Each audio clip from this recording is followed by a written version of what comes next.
Sex Talk with the Siegel Brothers is a weekly program designed to answer all your questions, including the ones you didn't even know you had, and to clarify the endless debates around the wonderful and fascinating world of sexuality.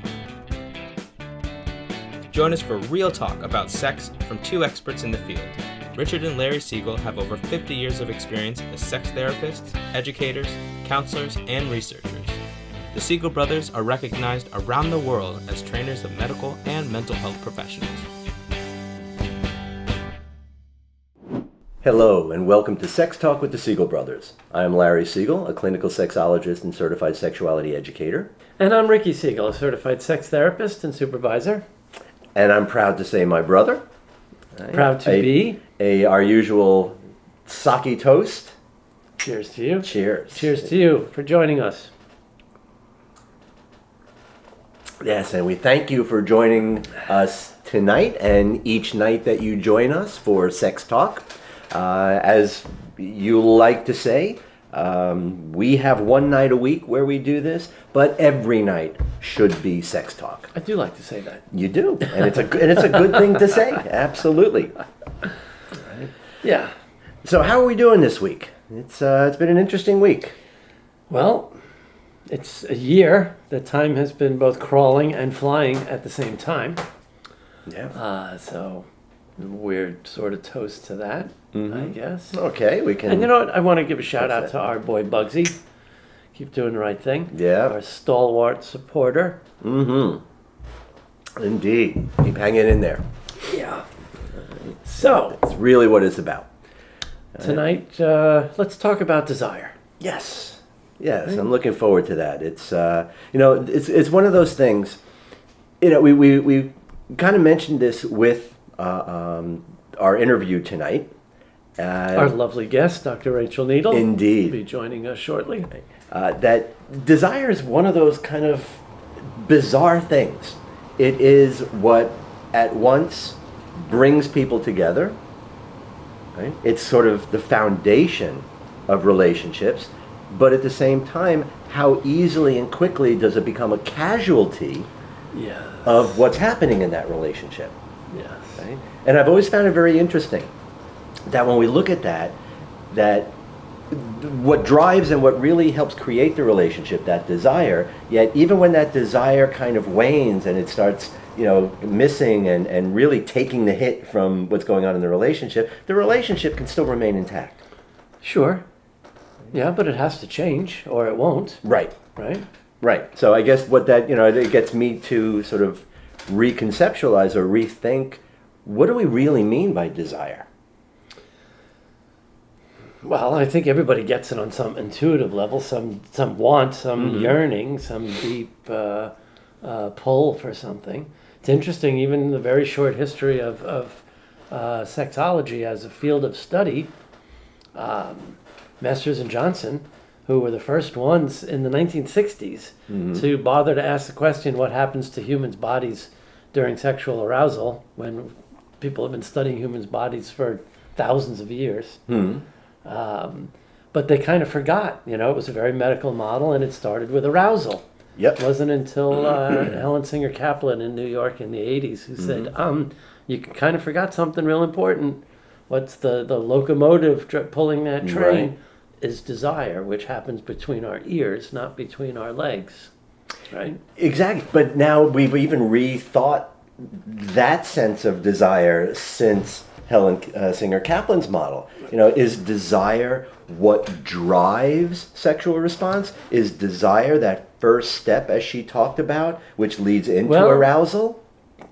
Typically, especially, I guess, for us Y chromosome carriers, it's always been thought of as horniness, right? Sexual urges, impulses, thoughts, fantasies, stirrings, right? So we think of horniness as desire. Ooh, I'm horny. I desire sex with someone or myself or whatever. Okay, and that is true, but we also know that both men and women can experience arousal, even orgasm, in the complete absence of desire. Yeah. Or, as Rosemary Basson added to our thinking at the 20th right around 2000, 2001, that desire can be responsive. Not this spontaneous, ooh, I'm horny, let's have sex, but I'm not really feeling desirous. But if we kiss and touch, right, arousal could come first. Right. And desire, Even remember when we had Steve Snyder on the show, and I quote him a lot, that suggestion of keeping the orgasms in bed. That if one partner doesn't feel like having sex, instead of the other one sulking, especially if it's a guy, and then going down to the computer in the office or wherever, I think, like you said, it's cold in the bathroom with the cell phone. To just ask to keep it in the bed, even if one partner doesn't feel like having sex, the other one says, "Oh, that's fine, but can I just lie next to you and maybe touch you and take care of myself?" Just the first partner might very likely change their mind. Yeah. Right? Just by seeing their partner enjoying maybe the sounds or the sights we're wired that way, right? Yeah, absolutely. The ear hears the sounds of other people making love, and it triggers something, right? Yeah, it definitely triggers something. And even you mentioned that Rosemary Basson in that model, we often refer to that nonlinear model. And we've had discussions before, and I take tremendous issue with the characterization of that as a model of female sexual arousal, because as we've talked about for a long time, there are plenty of men that have that non-linear pattern of sexual response as well. Right. And there's plenty of women that respond just linearly, exactly. Just like Masters and Johnson said. Exactly. And I think that has even evolved over the years. And very often we'll see now, based on Basson's model, what is often referred to as an incentive model of sexual response, where there is a lot more of that interplay. And, like what you were describing before, that, if you're just sort of allowing yourself to be in it, allowing yourself to respond to whatever is happening in that moment, then the creation of these kinds of incentives, like, oh, wait, now I want to do that. Oh, I want to respond to that. Oh, this is taking me over here. And I think that idea, without even having to debate the merits of the model, I think that idea to reinforce that desire doesn't mean that you have to want it before you do it. True. But there's something that's always nagged at me a little about that model, where she talks about secondary gain. Yeah. And to me, it's always like that 50s message, like, of course you don't like sex, but endure it and you'll get a fur coat on your birthday. Right? Is that like... Well, I mean, that is a secondary gain, but I'm not sure that's really what it is. Okay. I think it really... Or maybe just like the closeness after?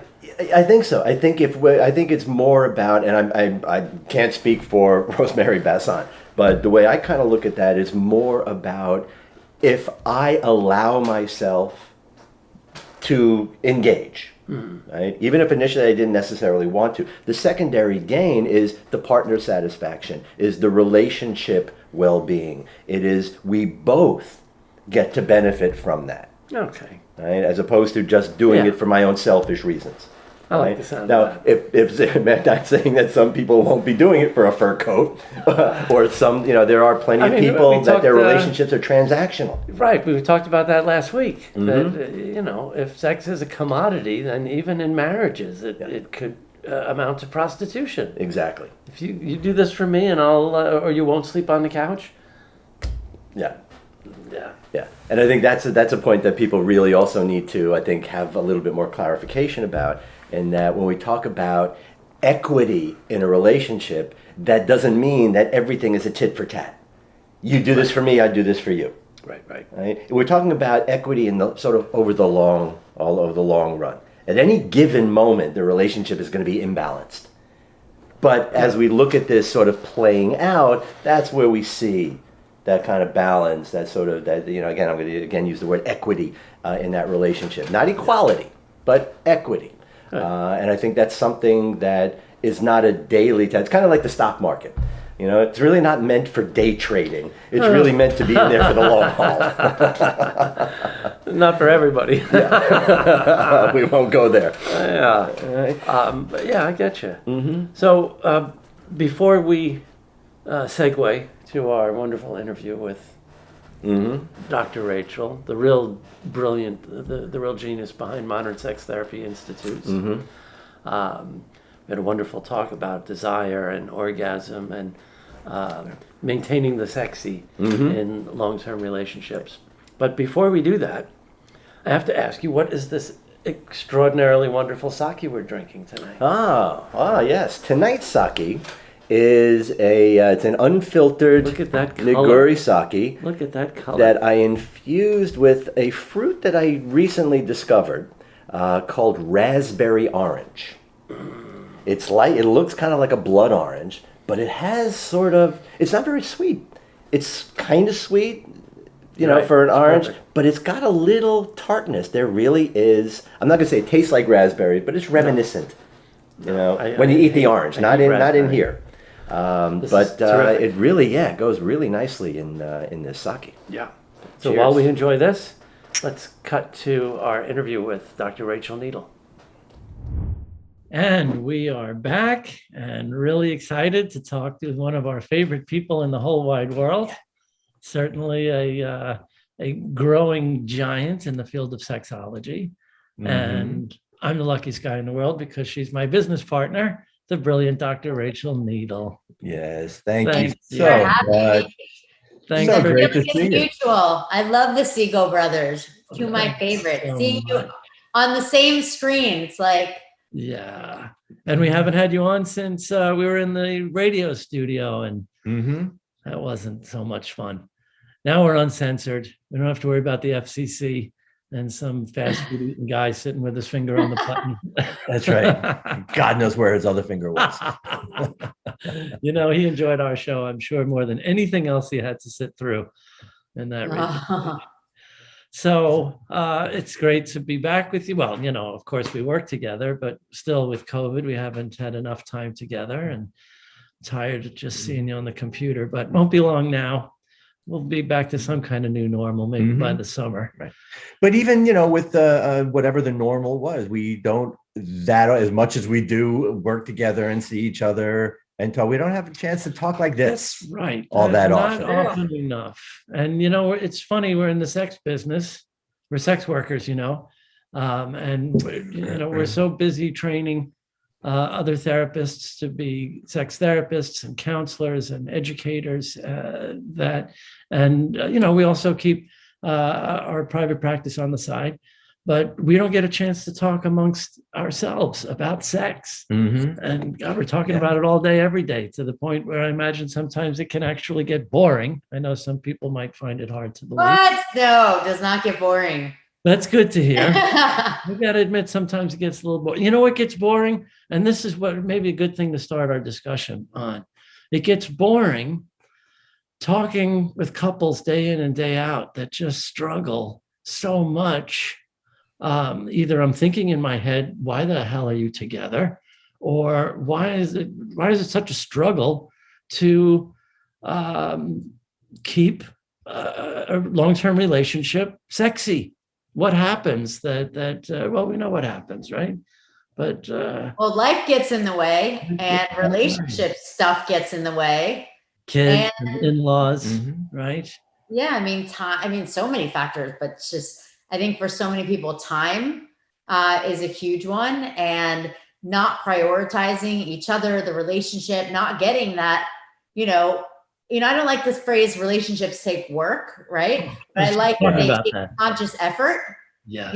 As does anything. A friendship takes conscious effort. So somebody that you are seemingly with a lot, talking to a lot, we tend to take that for granted. We tend to, be bothered by little things that they do, hold resentment, some of us, so, all of those things are so important to address and to not let happen. And I always talk to people about, I think of this as with my Imago training. I think that's where this analogy came from for me, is that, every time anything happens, no matter how big or small or in between, it's like there's a rug between you and you're kicking dirt under the rug, just little specks of dirt, right? But if you don't sweep it out every time that happens, eventually it's so high, you can't even see eye to eye. Indeed. So let me take off on that if I can. All right. Now, we talk about, especially in the context of relationships, right? You brought up particularly long-term relationships, and something that has been a really, I don't want to call it a hot topic, but a very, very common theme in the work that we do is helping couples with desire and couples that have desire issues. Now, I want to kind of frame this as a question, but also as just one of those things that makes me scratch my head. All right. Now, ideally, people get together out of desire. They have a desire to be with each other. They want to stay with each other. They want to do more things with each other. And it seems like there's all this desire for wanting to be with each other. So how come we find that if a relationship is really kind of structured on desire, how come desire is such a casualty in so many relationships? Where does it go? Well, I mean, it depends on the couple, right? I mean, the more time we know that desire decreases with duration of a relationship as the sexual activity, if you're not making a conscious effort. So I think it just depends on the couple. I think that, it's kind of like, I love pizza, but if I eat pizza every day, maybe I won't want it as much. So I got to dress it up. I got to get it with green peppers sometimes and onions other times. And, so it's just so important for couples to realize that sometimes it's just not going to be there. That desire is just not going to be there, right? Tonight I want pizza. Tonight I want to be with my partner, right? But we can do things to bring that desire back. We can do things to feel connected, to spice things up, to want to be with our partner more. In the first place, that starts is in our head, and not and reminding ourselves of what was so exciting when we're with our partners, and with trying different things together, sharing different things with each other. Nice. Mm-hmm. Yeah. So are you also looking at desire as being the same as wanting? Right? Could there be times where desire is there, but at any given moment, maybe not want something? Well, so mean consciously want it? Or So consciously not want it in any given moment? Does that mean that desire, if I don't want, if not tonight, I don't feel like it, does that mean I don't have desire? No, I think, you can have desire and just legitimately be tired, right? It's been a long day. And that doesn't mean that every time that happens, you have to make an effort, right? You don't have to, but you can, make sure that that's not an every night thing if you want your relationship to stay in a good place. And sometimes, I often use the analogy or the example that, if you're really tired, and so that's why you're constantly kind of not wanting to be sexual with your partner, not wanting to start anything. And I was your good friend and I called you upset one night. Would you walk out and talk to me for 5-10 minutes? For the most part, I mean, anyone who's my friend would probably say yes, right? Yeah. They'd walk out and they'd talk to me. So why are you making the relationship with me and my needs more important than your partner and your partner's needs? So, how long does it really take? I mean, honestly, it doesn't have to be an all out, like hour-long process every night. Take 5-10 minutes, connect sexually and physically in whatever way that means to you. Remember when we had that wonderful lecturer, Midori, and she was I don't know if this was her or maybe referencing Marty Klein, but both of them said something along the same lines that I thought was brilliant. That, you have a meal. There are meals you remember, like Thanksgiving or the greatest restaurant you ever went to. But sometimes you just feel like a cheese sandwich, right? It scratches the itch. It satisfies the hunger. It's fine. I guess maybe it's related to Barry McCarthy, another of our friend and colleagues and faculty, talks about good enough sex, which took me a really long time to get comfortable with. But let me say one more thing and then turn it back to you. Because another of our friends and colleagues, Esther Perel, asks a question that I hate. And that's the question, how could we desire that which we already have? Yeah. But I think the way she talks about it is brilliant, right? I mean, and we do find ways that we can desire what we already have, because desire isn't just about getting something, right? But we do see that happening, right? The COVID brain, the chain, what is the concept? Seriously, COVID brain, being chased and chaser and pursuer. Right, the Right. distance and pursuer dynamic. COVID. And so, we do see that dynamic a lot, and it's important to just be more conscious of that and to recognize when that's happening and to have fun with it too. There's nothing wrong with that dynamic, right? From time to time, have fun with your partner, tease your partner, if you need to role play or look at other options. Some people, partner or partners. And that's sort of one of the other thing that she talks about. Yeah, and I think that speaks to that idea of normalizing that ebb and flow. And I think, going back to what I asked you earlier, that sort of desire compared to wanting, I think we often expect, and I think this is what a lot of people kind of frame it for themselves as, that the expectation is desire is something you have to go after. And I think that's where that sort of thing, desiring something that you already have, right? I think one thing that most people don't quite get, because we never learn this, is the different kind of levels or states of desire.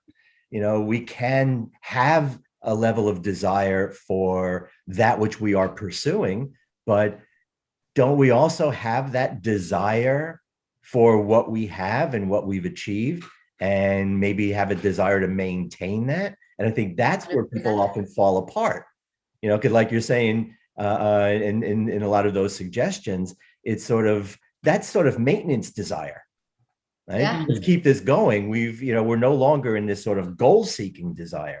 And I think it's just one of those concepts that we just use the word over and over again, and we throw that word out there, but I don't think that we really give it, for lack of a better word, justice.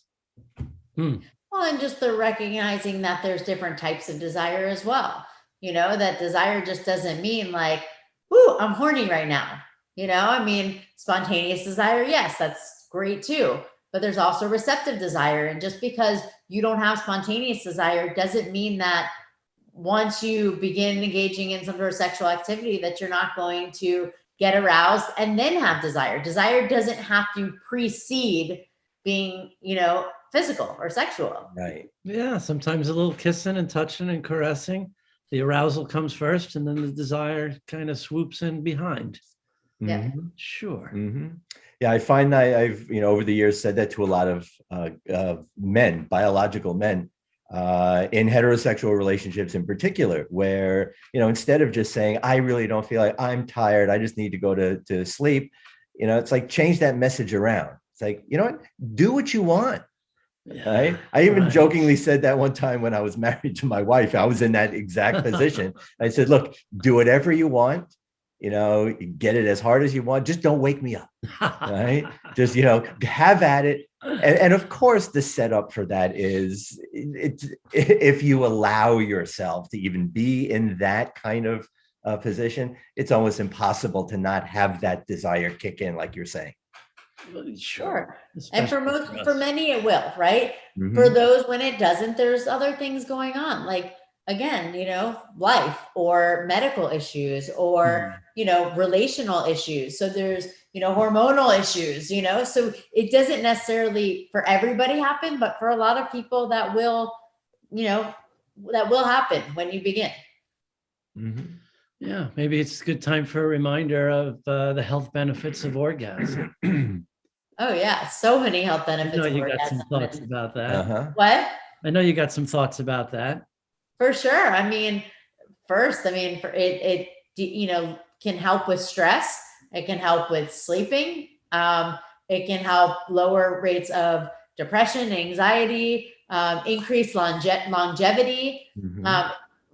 It's also cardiovascular activity. So physical activity. So it's good for your cardiovascular health. So there are great benefits to having an orgasm, to being sexual, to, just having sex. Indeed.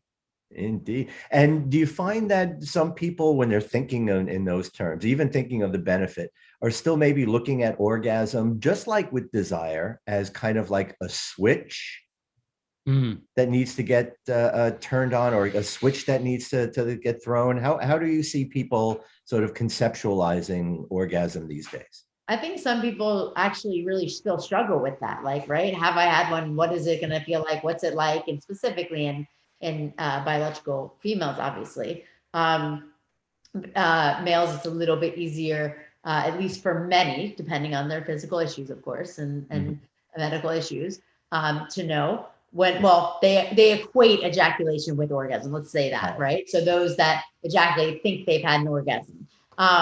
So, I think it's a really important point, because we're so goal oriented in our society, right? That's like, we have sex to have an orgasm. And for a lot of people, it's like, go till orgasm, then it's done. And it's like, wait, there's more. There's so much more. First of all, some can have more than that. So why stop at one? Right. And then also just, remembering everything that's in between, and everything that's before and after, and the connection and the touch and the arousal that can still happen, whether it's subjective, or physical. And just, they just, I think that in our society also, not just the goal-oriented nature of it, but that also ties, goes hand in hand with I think, difficulty with intimacy, right? With connection and intimacy. Like, how many people do you think look into each other's eyes? And not that that's important every time or even at all, like for different people, but that is, for a lot of people, super important. Being able to connect emotionally and while you're engaged in physical activity. And for many, it's just like, wham, bam, trying to reach the end of it. And that's what it becomes about. So true. Right. So true. I always tell couples at the start of sex therapy, the first thing we're doing is cutting the end zones off the field and stop this nonsense of driving down to score. Because remember when we had a reunion with Betty, and she said, how do we what? We had a reunion with an old friend, a therapist named Betty that we know for 30 plus years, who said that she doesn't think people are making love anymore. They're just getting off together. And I thought that was kind of a sad but deep truth. That everything you said, that there's difficulties with embarrassment, and people fear intimacy. Too many people can only have sex in the dark with a good buzz on. That's not. Can't talk about it with the lights on. Yeah, that's been that classic. All that classic stuff. It shouldn't be easier to do than to talk about doing. Yeah. Right. Well, the thing that gets me the most, as with all of this too, is how many people, and especially, I mean, both individuals and in couples, and the coupleship is often defined this way. If one or both partners does not orgasm, it's kind of considered a failure. Yeah. And I think a lot of people get disappointed, not just a failure, but it can impact the relationship. It can impact self-esteem, right? People think this means it wasn't good. I'm not attractive enough. They're, into somebody or something else. And, it's a real disservice to the relationship. I mean, I think, even people that understand and are knowledgeable about this sometimes go to that place because it's so ingrained, right? We're taught that like, this is what should happen. And it's a real disservice, because not only does it have you miss the boat when you are engaging in sexual activity, but it can leave you feeling really crappy. Yeah. Now, I know we're not supposed to, in 2021, we're not supposed to talk in terms of sort of typical, particularly stereotypical sort of gender typed behaviors. But I still, and again, maybe it's just me, maybe just I'm just old, but I still see that there really is kind of a difference in the way biological heterosexual women sort of take on that responsibility versus biological heterosexual men. Just looking at that particular framing. And I think what you said is something that a lot of, these women, they take that on. If there's an orgasm that didn't happen, especially their partner, what's wrong with me? But I think heterosexual men are more likely to make it well, also about you. Yeah. No, I mean, there's really, wrong with there's a, But Yeah. I there's a think, sexist difference in the diagnosis of low desire, right? First of all, I mean, there's weirdness I'm still not used to with the new DSM-5 that we can only diagnose I know. hypoactive sexual desire disorder in men. In men. And women have been given this new sexual interest / arousal disorder. I still don't quite get it. But men never seem to have to take it personally if a woman complains she has no desire. He can go, women. They all got to warm them up and rev them up and wine them and dine them and bribe them and whatever. But a woman will invariably take it personally if she's with a man who complains he doesn't have desire. She'll think I'm with the only guy that's not horny all the time, or he must be thinking of someone else. He's not attracted to me anymore. I've gained weight since the kids, or I'm old, or maybe he's gay. It's just all of this litany of catastrophic thinking that happens. Mm-hmm. Yeah. And I mean, listen, I think this, yes, we can go back to the, sort of that view, but also, I see plenty of, biological males who also get really hurt and take it, processes internally when their partner doesn't have an orgasm, right? No matter how aroused they are, right? That there is something that, yes, they sometimes attribute it to the partner, but a lot of times to themselves. They like make it a huge issue, which is then is going to make it even less likely that their partner is going to have an orgasm, or even be able to get more aroused in that way, because there's so much pressure. It's like, take the pressure off and just enjoy being together and see what happens. But yeah, I think that, again, we're conditioned in that way, that this should happen. Mm-hmm. And you're it's right. so easy. It just happens. Are you kidding? The wind blows, we all have an orgasm, Yeah, but you're right about the performance orientation, and there are a lot of men who think that their worth as a man is based on their ability to make their partner have an orgasm, instead of that message, hey, everybody's responsible for their own orgasms. Right. Yeah. It's not your job to get your partner off. You and your partner should be getting off together, right? Or just enjoying, not even having to get off together, just enjoying being together. Right. Like, just Better feel still. good. Yeah. Right. Just I think feel good together. Absolutely. And I think we often lose sight of that concept of what is it that we're supposed to be sharing in this experience. We talk about shared pleasure, shared experiences, but what are we even talking about? And I think what you just said is really it. Just sharing that moment, sharing that whatever you're feeling and whatever your partner is feeling, sharing that with each other. And how nice is it in a relationship when you want to actually share it, but be a giver or a receiver and not have to worry about what that means, and just getting your partner off, but you just want to see them experience pleasure. And I think so much connection can come from that, and it doesn't always have to be shared, but can be shared within the context of one receiving. Absolutely. Now, do you find that people, and I'm just going to put it out as people, and make this a very general, vague kind of question, but do you think that in these kinds of situations, people are as motivated to just receive pleasure from their partner as they are to give pleasure to their partner? Is there a different dynamic at work there? I mean, I think it depends on the couple and on each individual, actually. But I think that for a lot of people, they then feel, well, this needs to be, reciprocated. So, okay, well, if I receive, then, well, I'm going to be so relaxed, but then I have to give, in that very moment. And that's a huge mistake too. Like, just give to give. Don't give to, with expectations or needing to receive in that moment. I think a lot of people do that, but there's a lot that also don't. Mm-hmm. Do you think people are often they just feel guilty just receiving? Yeah. And that's a really good point, because not just guilty, like I should be doing something else, but guilty that I want to say I don't deserve this, but I don't like there's just this feeling of, I don't know what word I'm looking for, like not being worthy of it almost, or like not being in a position where they should be able to just receive and yes, deserving of that, And I think that's for a lot of things, and not just when it comes to sex. Right. Right. Yeah. Right. But I find, especially when it comes to pleasure, people just across the board often have a difficult time just receiving pleasure. It's like, I'm supposed to be doing something right now. What am I doing? I'm just lying here. I'm just, oh, this feels really good, but I should be doing something. Reach around and grab this. Let me reach in, touch it. You know, it's like it's almost an obligatory sense. And also it takes you out of that moment, right? So we know that staying in the moment, being present, mindful, right, will help us, experience more pleasure.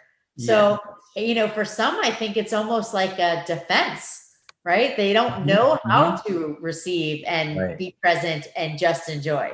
They not only have to out of obligation, but they have to for their own safety, almost for their own comfort, actually is the better word. I'm not comfortable not doing anything else and just sitting here and enjoying. Right. Yeah.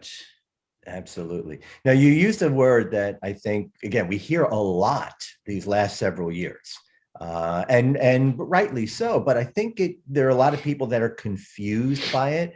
So what would be your sort of simple, everyday person's description of that idea of mindfulness, and how can people be more mindful? What does that even mean?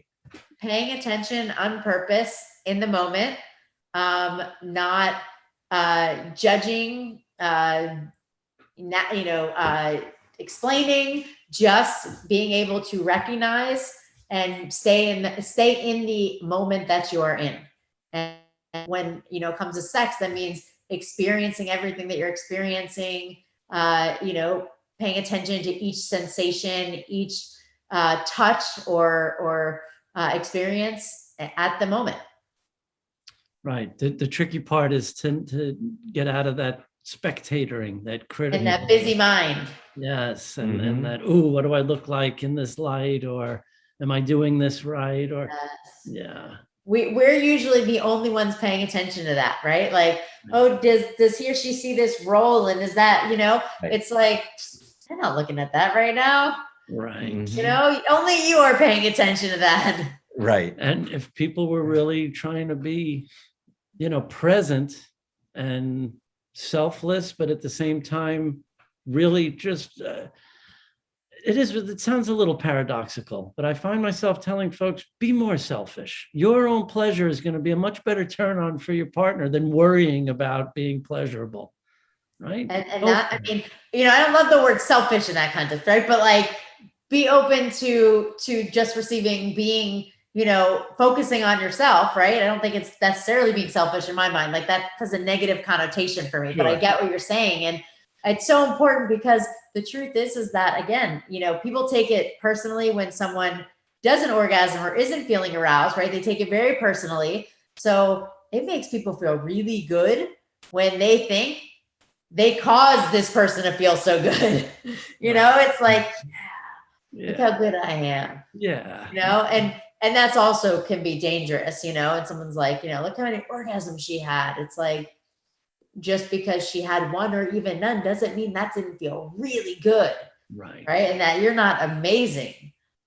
Right. So if I hear what you're saying, that the ego is, there's a positive way that's really involved in sexual play. So I think there's been sort of rhetoric for a long time. A lot of people, it's like, no, you got to get your ego out of that. You got to, not think about you. But I don't know that you can, number one, get your ego completely out of it. But I hear what you're saying. Hard. It can be a double-edged sword, but it kind of does need to be in there. Yeah. And listen, it's easier said than done. Like I said, even people trained in this and get this and on a conceptual level might struggle at times, and that's okay. Don't beat yourself up for that either. But, spend time just trying to stay in your body and enjoying it. And, once you catch yourself going there, shift. Nice. Nice. Good. So any final words of wisdom to share? I didn't give you enough wisdom. No.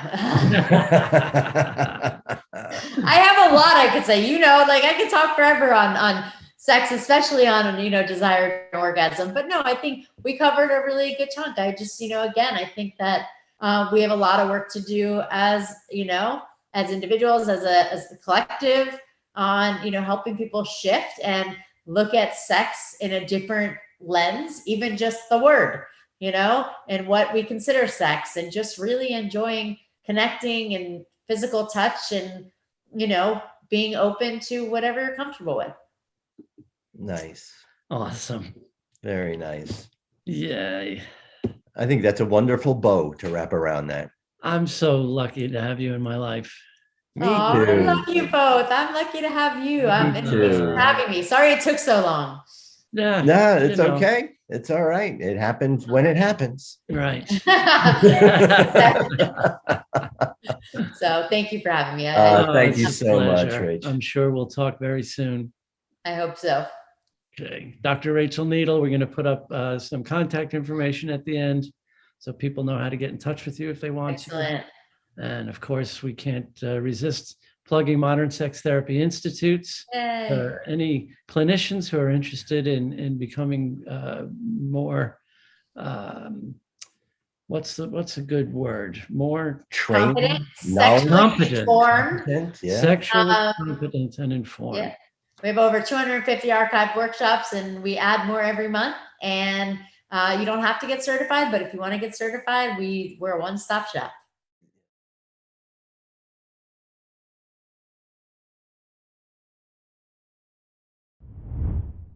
I hope you all enjoyed that conversation as much as we enjoyed having it. And again, thank you so much, Rachel, for everything you do. Everything. And I don't know if she realizes how big of an impact she's having on this field.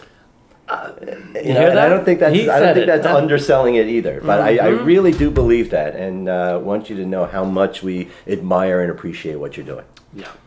I never imagined when I, through circumstance of death, certainly nothing I planned or had anything to do with, but when I had to take over the former Florida Postgraduate Sex Therapy Training Institute, when my dear mentor and supervisor passed away, the late great Susan Lee, one more toast. Indeed. Who studied with Helen Kaplan. Yes, indeed. In New York in the 80s, where it all kind of started. But I certainly never thought then, a mere 6 years ago, that it would turn into what it has. Yeah. So we're incredibly proud of our new PhD in clinical sexology program.